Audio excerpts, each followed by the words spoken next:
नमस्कार बंधुरा रान्नार परिभाषा चैनेले आपनादेर स्वागत जानाई। आजकेर रेसिपि काँचा आमेर मिष्टि आचार। चलुन देखे नेওয়া যাক।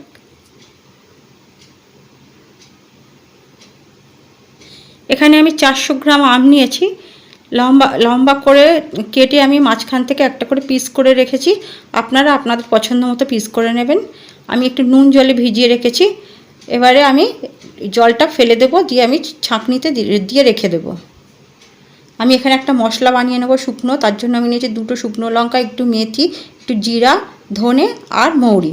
এটাকে আমি শুকনো খোলায় একটু নাড়িয়ে ভেজে নেব।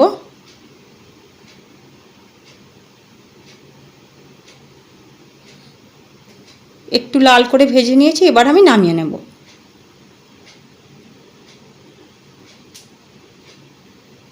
এবার আচার বানানোর জন্য আমি এখানে কড়াই বসিয়ে দিয়েছি। কড়াই গরম হয়ে গিয়েছে।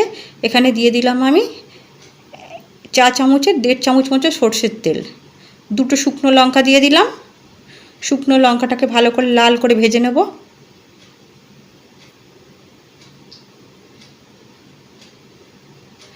এখানে দিয়ে দিলাম 1/2 চামচ 5 ফোড়ন।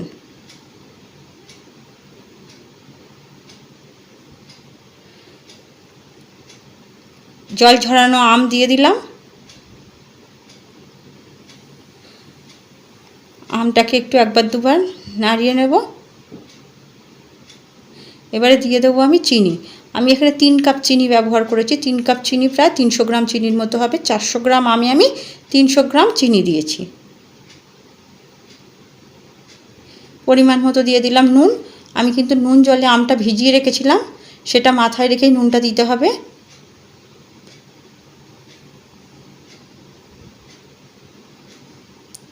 দেখুন বন্ধুরা, চিনিটা এবারে গলতে শুরু করেছে। এবার আমি একটা ঢাকা দিয়ে রেখে দেব, আঁচটা একটু কমিয়ে।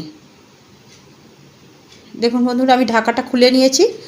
আমগুলো সিদ্ধ হয়ে গিয়েছে, খুব সুন্দর, একদম রসগোল্লার মতো সুন্দর সিদ্ধ হয়ে গিয়েছে।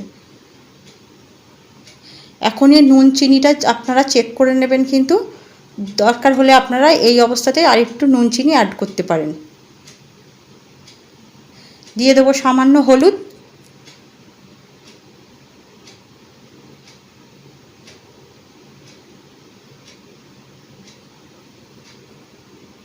গ্যাসের আঁচটা কমিয়ে আমি পুরো রসটা টানিয়ে নেব।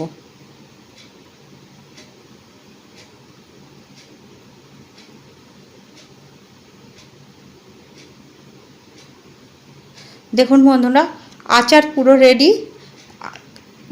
চিনিটা শুকিয়ে আচার আমের সাথে কড়াইয়ের গাটা চটচট চটচট করছে, তার মানে বুঝে নিতে হবে যে আচার রেডি।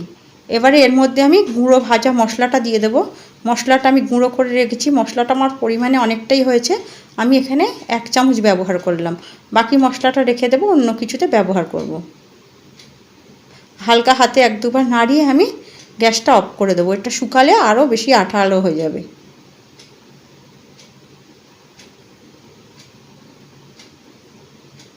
বন্ধুরা, আচারটা ঠান্ডা হলে এবার আমি একটি বাটিতে উঠিয়ে দেখাবো। দেখুন বন্ধুরা, আজকের কাঁচা আমের মিষ্টি আচার একদম রেডি। এত লোভনীয় এই আচারটা হয়। এটাকে আপনারা বানিয়ে ফ্রিজে সংরক্ষণ করে রেখে দিতে পারবেন, বা যদি আপনারা বাইরে রাখেন মাঝে মাঝে রোদ্দুরে দেবেন। আর আমার এই আচারের রেসিপিটা যদি আপনাদের ভালো লাগে তো আপনারা একটা লাইক করবেন। আপনারা ভালো থাকবেন, সাবধানে থাকবেন। আবারও দেখাবো অন্য কোনো ভিডিও, অন্য কোনো রেসিপিতে।